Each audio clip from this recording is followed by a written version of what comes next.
Hello and welcome to another podcast with me, James Waters, owner of Border Terrier Stanley and promoter of all things dog friendly via our Dog Friendly magazine and website. I'm here with Steve Bennett, long-time owner of Whippets and founder of the Dog Friendly business in 2003. The Doggy Podcast with Steve and James. In this week's podcast, we chat to Vicky Skinner. Vicky is a trained teacher with a first-class degree in animal science, behavioural studies. She specialised for many years teaching and lecturing in special educational needs and disabilities before taking on the role of education manager for a pet professional trade association. Here she developed courses, qualifications and assessments for pet professionals. Vicky now delivers animal-assisted education to school children, NHS patients and private clients to benefit their mental and physiological health. Steve, we've got Vicky on the podcast today to look into how dogs can help your mental health. Anybody who has dogs knows inherently they can make you feel better and they support you when you're feeling a bit down. But Steve, have you heard many studies around this? James, there's been lots of studies. Kennel Club have done studies, PDSA, several of the British universities, and Blue Cross actually in a recent survey that they did. 58% of respondents who suffer with a mental health problem stated that love and loyalty was the most beneficial aspect for their mental health of owning a pet. And the most popular reason cited, 50% said company was the most important aspect, while 55% agreed that they are my best friend just by being around. Dogs can alleviate my stress, anxiety, depression, and loneliness. And there are other benefits, obviously, increasing physical activity. The dog owner is more likely to take their pets out for a walk or a run every day. Companionship, we've talked about. Older people, helps with loneliness, reducing anxiety. There's an awful lot of evidence that having a dog can reduce or improve mental health. So Vicky, it's great to have you on the podcast today. Thank you very much. It's great to be here. And before we start talking about the work you do with dogs and various organisations, tell us about yourself and your relationship with dogs. I think you've got a couple of dogs, one of which is called the amazing name of Hero. She is, yes. So I've had dogs all my life, really. Growing up, it was very much sort of me, the dog and the horse. I did have some friends, but the dog was very much a big feature in my life. I went to university, studied animal behaviour, animal science, partly because I was already at that point so interested in just how dogs could communicate with us and how we could get the best out of our relationship with them. I finished university and went back to Scotland and got my first own dog rather than it being a family dog, who was an Italian Spinoni called Cadbury. And he was really the reason I made it down to England. I got a job down here teaching, and it was just me and the dog. We took on the world together. We moved from Scotland down to Northamptonshire. I didn't know anybody. I'd never done the job before. So at that point, he really was everything in my world. We lost him, we lost him quite suddenly when just after my daughter was born. So we decided we couldn't have a Spinoni for a little while because they were so sort of unique. So we had a flat-coated retriever for 10 years. And then 6 years ago, decided to venture back into the world of Italian Spinonis. So got Hero, who is in lots of ways the spitting image of Cadbury. Very chilled out, very affectionate, just very easy to be around, and just brings the children the company that I had from my dog when we were growing up. And then in January this year, we inherited a little rescue puppy called Waffle, who is a lab cross collie, and she's on a totally different level from Hero. She is full of energy. She is super smart. She is currently throwing zoomies around the garden because she's got a bit of bone that she's playing with. So if there's interruptions throughout, I can guarantee it will be her rather than Hero. And what is Waffle, sorry? She's a lab cross collie. Lab cross collie. So I've just, like the names you've just mentioned, Cadbury's, Hero and Waffle, they're quite interesting names. Is there any reason behind them? There is most definitely a theme. So Cadbury's name came about because I went to see him on a bit of a whim, really. I'd seen him advertised in the paper. Didn't really have any intention at that point of getting a dog, but I'd seen him advertised in the paper, went to see him, and he was, even as a puppy, just so chilled out and had these big sort of caramel coloured ears. So he was Cadbury after the Relax It's Cadbury's caramel advert. And then because we lost him really suddenly, we wanted something a bit different, but wanted something that sort of paid a bit of homage to him. So our flat-coated retriever was called Whisper. And then by that point, we'd sort of had a theme and had to stick with it. So we got Hero. And then we'd run out of what we thought were good Cadbury's names by the time we got to Waffle. So we had a bit of a conversation about what other sort of sweet treats we could go with. And Waffle was what stuck. Okay, this is great. I mean, I'm going to have a look at the box of celebrations to see which ones you've missed out. But well, we did contemplate Chomp at one point, but felt that might be a bit self-fulfilling. Okay, that's good. We look forward to what the next dog's name is then. So you started animal science. What is it that pushed you particularly? Is because you had a horse and a dog? Yeah, I'd grown up really with both the dog and the horse being my confidence, really. They'd given me the opportunity to meet people, to meet friends, but also to release and just talk and, go for a walk and just get some fresh air, have a chat with the dog, just let everything out. So I think the dog has always sort of been my therapist in some ways. And therefore I'd known from a very early age that I sort of wanted to work with animals in some way, but didn't really know what that would look like. So behaviour was what really interested me, sort of working with domestic sort of pets, dogs and cats and things.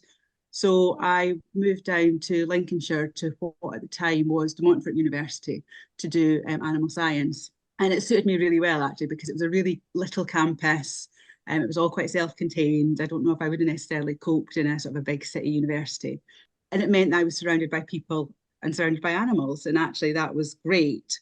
I then finished university and went back to Scotland, where I worked at the Riding for the Disabled, where I'd been a volunteer for a number of years previously. And that was my first sort of real job. And that was when I got Cadbury. And I was there for a couple of years before, for various reasons, decided that home was no longer where I wanted to be and home was no longer home. So I looked for various jobs, applied for all sorts of completely different things, some at Edinburgh Zoo, some at the Forestry Commission. But the first one I got was teaching down at a land-based college in Northampton. So me and the dog moved down, and that was really the start of my education journey.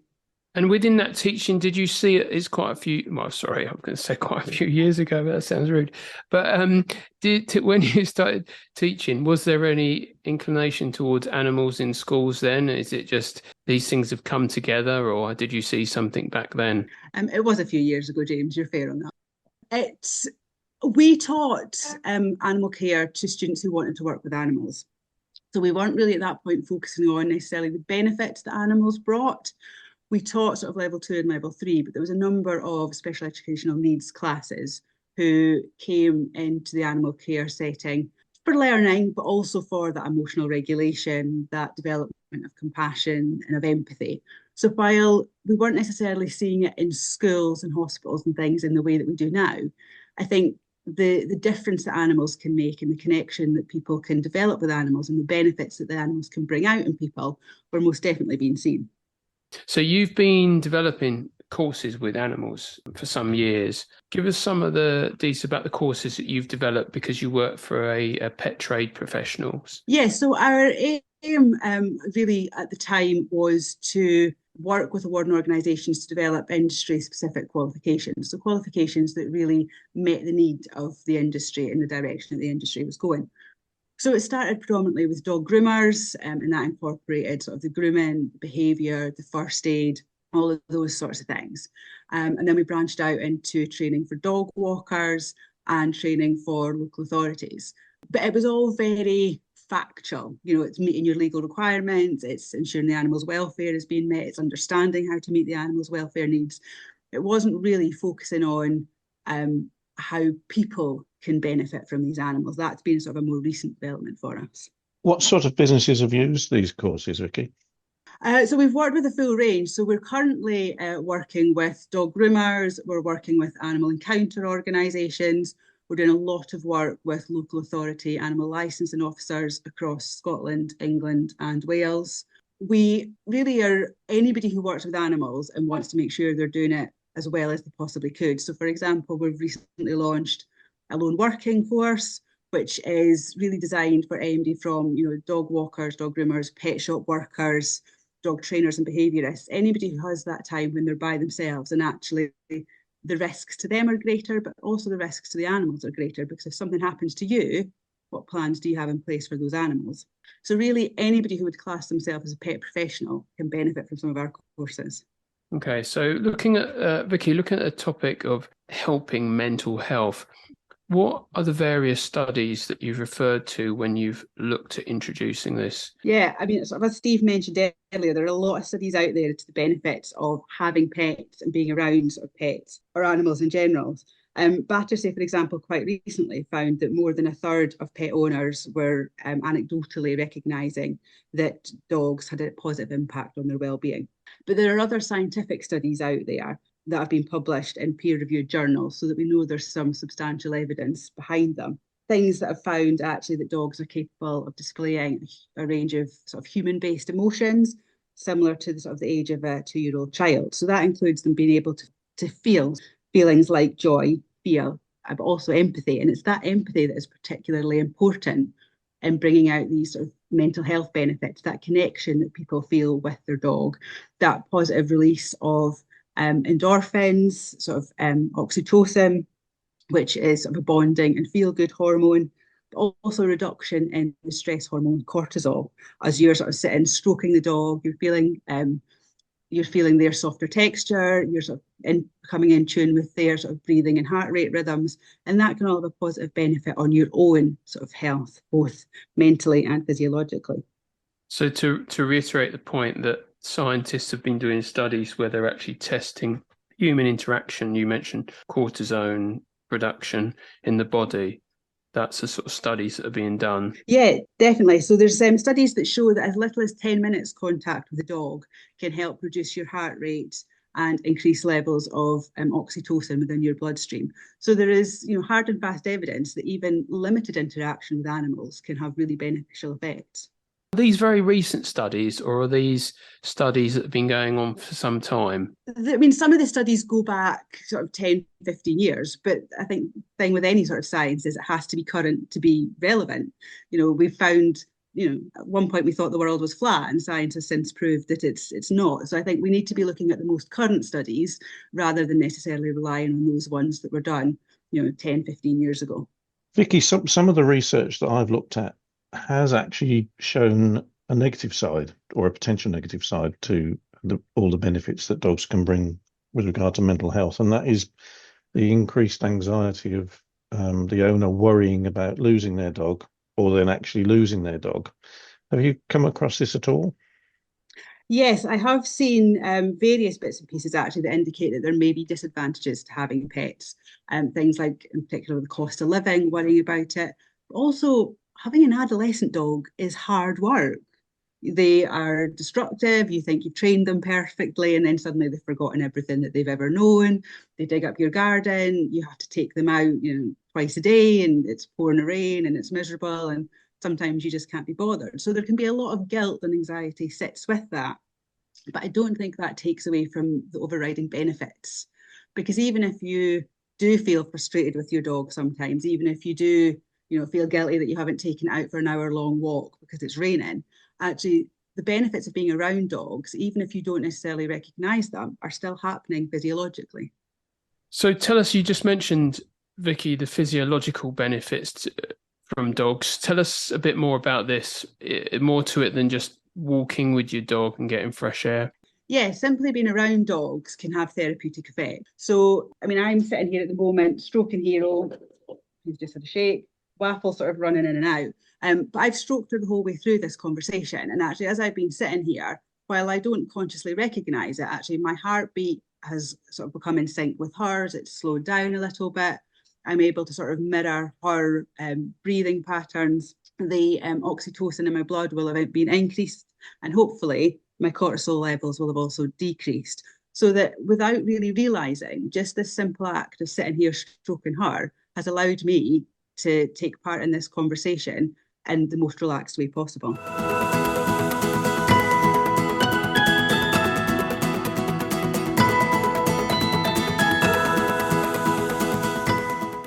How does it work bringing dogs into schools, and how do they work alongside children? Is this an occasional day visit, or is a dog being present in the classroom regularly? So what we're seeing is there's a huge range of ways that schools are utilising dogs in their classrooms.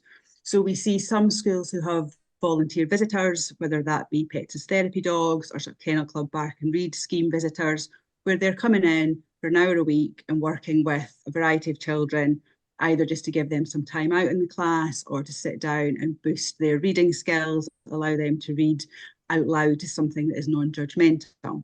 It may be that some schools are having more formal canine assisted therapy or canine assisted education sessions, where a dog like Hero will come in and they will do sort of one-to-one work with a child or children in a small group.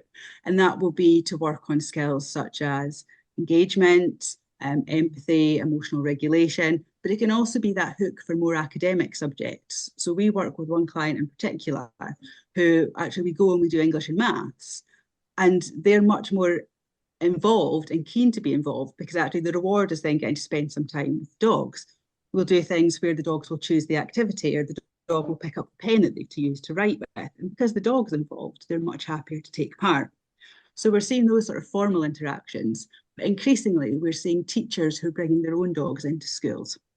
So they're teachers who have a nice, well-behaved pet who sits potentially in the head teacher's office or in reception and is then used for children who need a little bit of time out, need to take the dog out and get some fresh air, are able to spend some reward time with the dog. And it's those interactions in particular that we want to make sure are being managed as well as possible. Is it all about dogs or other animals as well? We are seeing other animals being taken into school, more so for sort of an educational purpose. You see lots of organisations who take, sort of creepy crawlies and exotic animals in for educational purposes. In terms of sort of therapy animals, dogs are most predominantly what we would see. There are a few cats, but cats can find it quite stressful. I think you have to be quite particular about whether or not a cat is really suitable for it. And actually cats, there is potentially a greater risk of injury just from accidental scratches and things from cats. We are aware of a therapy chicken. Again, I'm not quite sure how that works from sort of a waste management and infection control front. Dogs should be toilet trained and reliable in school that they're not going to make a mess. So we see a range of animals, but I would say dogs by far are the most popular. And what about dogs in hospitals? Yeah, similarly, I mean, it's not just dogs. We're aware of people who take sort of Shetland ponies, alpacas, again, chickens into hospitals. But it's the same sort of benefit. It's that something to look forward to in the hospitals as much as anything. It's that sort of breaking up the sort of monotonous day, providing something different that's going on, having somebody to chat to. So having animals in sort of hospitals, similarly with care homes, actually it's providing that interaction and enrichment to those days. Sounds wonderful, Vicky, but there are a lot of people that don't like dogs. What are the issues you've faced with getting visits to actually sort of happen? I mean, I think what we're seeing in particular with schools is that we need to make sure that the schools have considered whether or not all children and staff are open to this experience. And if they're not, then how is that being managed? So you might have children who are petrified of dogs for various reasons. We're going into a school in a couple of weeks to do a particular phobia session with a child who was unfortunately bitten and that has been left quite traumatised. So that's been managed completely separately and very much with consent of both the child and the parent. Whereas if you're just taking a dog into a school or a hospital or a care home, you need to have checked out whether or not actually everybody is comfortable with this. We would always recommend that if you've got a dog in a school, that there are signs that clearly say dog on site and one going into the door that says, dog is in this classroom, so that nobody is going to walk in unexpectedly and be faced with something that they might find, fearful or scary or traumatic. The other thing we need to consider, and particularly how sort of sessions are managed, is actually how suitable that dog is. Pets as therapy dogs are all approved, so there should be sort of calm, sensible, house-trained, friendly.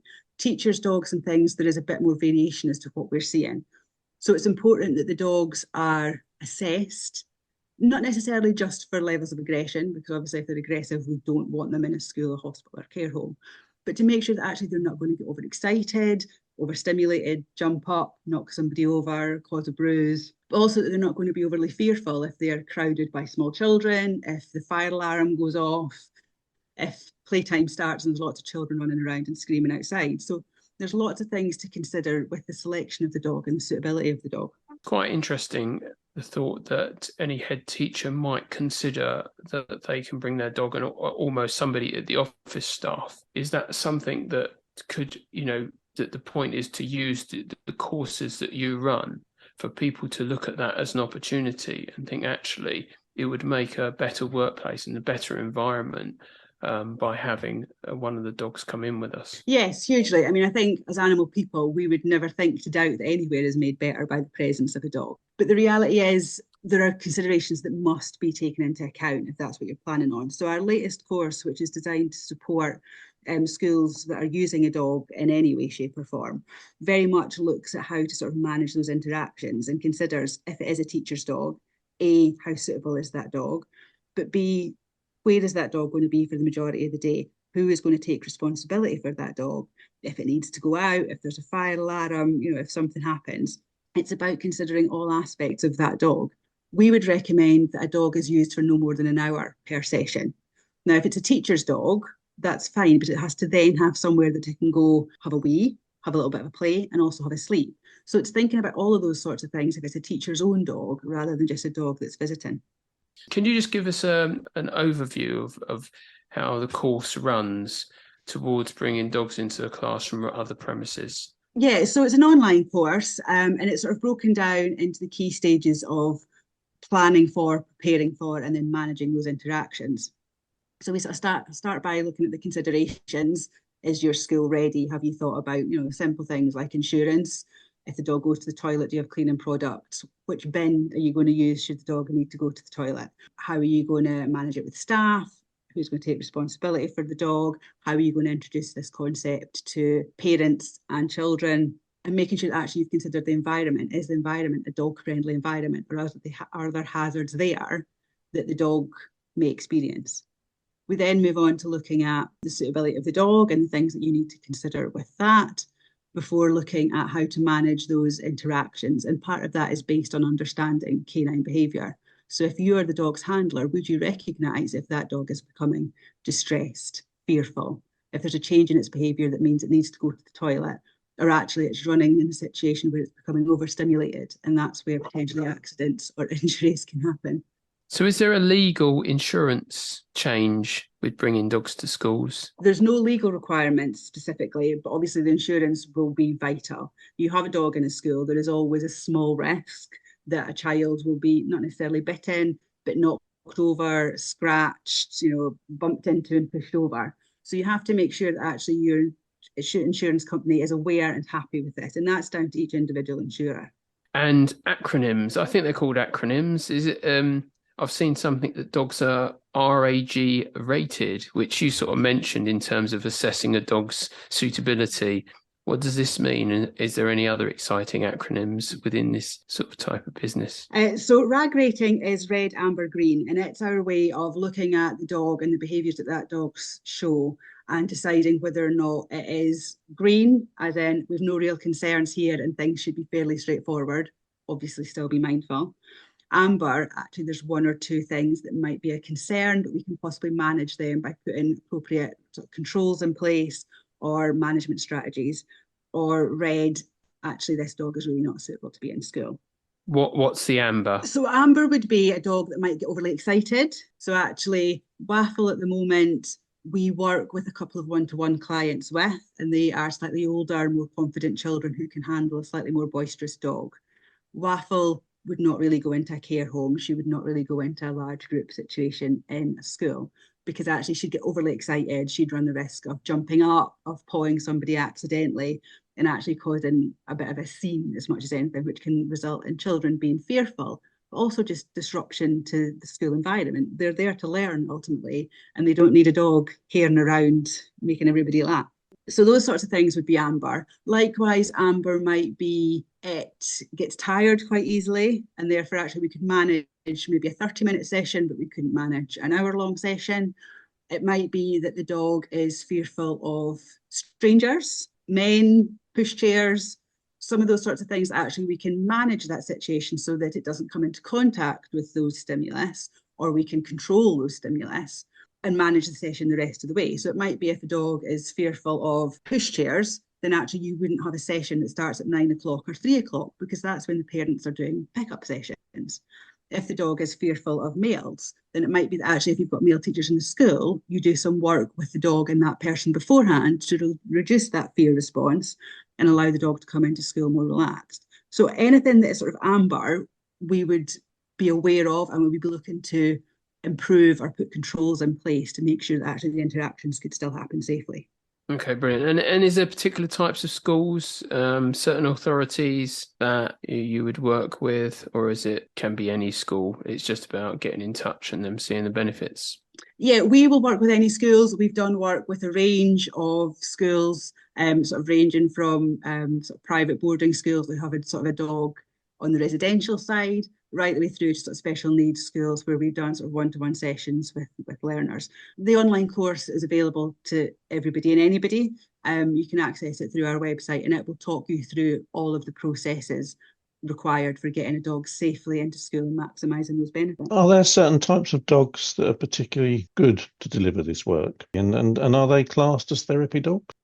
So they are classed as therapy dogs, but not assistance dogs. So assistance dogs is a protected title, and they get their own special badge and tend to have their own particularly coloured coats. So examples of assistance dogs would be guide dogs for the blind, dogs for good, hearing dogs for the deaf, dogs for the disabled. They're all assistance dogs, and that is very much a protected title, and they are given legal protection and access into taxis and pubs and restaurants because they are assistance dogs. Therapy dogs are different. There is no sort of formal recognition. Anybody can say their dog is a therapy dog. You can buy a therapy dog coat on Amazon for 20 quid. Emotional assistance dogs are similar. They're not a protected title. Anybody can say that their animal is an emotional assistance dog. So yes, I would say Hero is a therapy dog. Does that mean that she has anything special about her or any other rights? Then no, it doesn't. Probably the question we get asked most is what kind of dog is best? And the reality is there's not a best type of dog. It is all about that individual's dog's temperament. We've seen some fabulous friendly Rottweilers and Alsatians. We've seen some really yappy little, Yorkshire Terriers and Cockapoos. So it's very much down to the individual dog and its temperament. And that's why this sort of RAG rating is so important. What we would say is you don't want anything that's really young, has to be fully house trained, obviously has to be fully vaccinated, but needs that time to mature into something a little bit sensible. We also wouldn't want anything that's really old, anything that's in pain, because all of those things can change a dog's behaviour quite rapidly. If a dog is old and it's struggling to get up and it's bumped into by a child, it may respond in a way that's not typical for that dog. If the dog's in pain or got an injury, similar sort of thing. So really what we would be looking for is that dog confident but calm? Can it cope in a range of situations? Does it cope with loud noises? How does it respond when there's a small group of children sort of clambering for it? And they're the kind of things that we would want to manage in any interactions. The more you're talking, the more I don't think Stanley's suitable for this, but that's fine. He has other things he can do. Yeah, are there other types of businesses that you've worked around animal-assisted education or? Yeah, so our sort of canine-assisted therapy, we have worked obviously with schools. We've worked with children who are out of formal education on their own educational packages for various reasons. And we tend to deliver sessions for them in local sort of village halls or community centres. We've worked in hospitals and care homes. We've worked with some sort of prison service and probationary services, where we've done work on sort of understanding dog behaviour and how you can use that information to almost understand your own behaviour and your own motivators a little bit more. So we've run courses where we have sort of talked about dog behaviour and things like trigger stacking and behaviour and how dogs can shake off sort of stress and emotional turbulence and how actually we can learn from that. We can learn to recognise what our own triggers are. Also, we can learn to recognise what our own sort of shake-offs are. If you're a fidgeter or you need to go for a walk or you need to, sing along to the latest song, all of those sorts of things, if they help bring your emotional regulation back down, then that's what you want to be making the most of. And what other courses and education opportunities do you deliver around dogs and animals, or perhaps do you feel that you could be doing in the future, helping mental and physiological health? Yeah, so I've talked a little bit about lone working. We've also got a course out on safeguarding for those people who are going into care homes and to schools. So if you work in a school or in a care home, you will have to do annual safeguarding training. And that's about you as a person being able to recognise if somebody else's welfare has been compromised through abuse or neglect. But if you're a volunteer or you're going in on an ad hoc basis, you might not be required to have that training.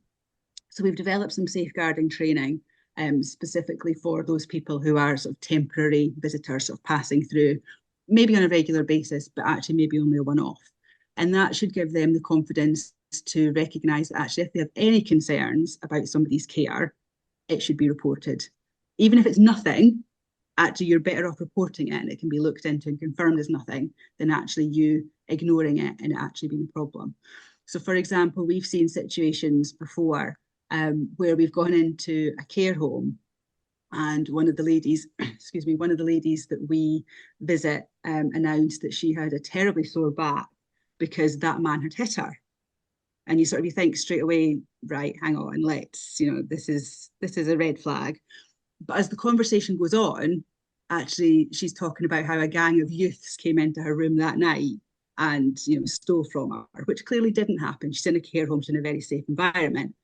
But that initial conversation should raise alarms, and actually you should be actioning that. You shouldn't be worried about saying to the care home manager or the safeguarding lead, look, this has been said to me, because there is a tiny possibility that there could have been abuse happening. And if you're told that, if that's disclosed to you, you have a duty of care to action that. So it's about talking through the procedures and what to do if you do have any concerns when you're visiting schools and care homes and hospitals. So within people who are now practicing with the animals, they need potentially additional training about scenarios that come up, it's not just about, what I'm here to do, it's about the interaction on the premises that they're going to, that they need to then think about and report as necessary. Is that right? Yeah, so it's very similar. Under the Animal Welfare Act, we have a duty of care to all animals, whether we are in permanent or temporary responsibility for them. And it's very similar when you're working with children or vulnerable adults. As soon as you're involved with them, you have a duty of care to ensure their welfare. So if you have any concerns, then you need to be following the correct channels to report that. It's much better to report something that turns out to be nothing than to not report something that turns out to be an issue. Okay, Vicky, so how does an authority or school get in touch with you to develop this education? So we have a website, which is www.animalfocused.co.uk. We're also on LinkedIn, Facebook and Instagram under Animal Focused Education, or drop me an email at vicky@animalfocused.co.uk and we are always happy to chat. What about students, parents or carers? Should they do the same thing? Is there any things you would recommend if they think, we'd really like to see dogs in our environment? Is there any steps you would recommend them to look at? Yeah, if you are a parent of a child in school, then the first thing to do would be to go to the head teacher with this proposal that actually you would like to have a dog in school. Contact us and we can send you over some information that would be in support of that, some of the stuff in relation to the case studies and research that's been done to prove the benefits. But I think you need to be considering the impact on this whole school and not just your child. If you are the parent of a child who is out of school for whatever reason, potentially on EOTAS funding, then absolutely contact us or your local provider directly. Because as the parent of a child who's out of school, you're able to make decisions directly on behalf of your child and what their educational provision looks like, whereas you can't do that the same if they're still in school. If you are a care home or a client of a care home or a carer of somebody in a care home, then feel free to contact us directly and we will always see what we can do. Okay, brilliant. It's been great to have you on today, Vicky. I think this is a growing demand to help people in places where they just need that little bit of extra support from dogs, and it brings a totally different environment to schools, I can imagine. And I can imagine myself that day when the dogs are coming in, the kids are excited to see them, and it just makes a real difference. So thank you for being on today, and keep in touch about other things you go on to do regarding this. It'd be great to hear more. Fabulous. Thank you very much for your time today. Thanks, Vicky. To find out more about Dog Friendly, the Dog Friendly magazine, the Dog Friendly Awards, visit www.dogfriendly.co.uk.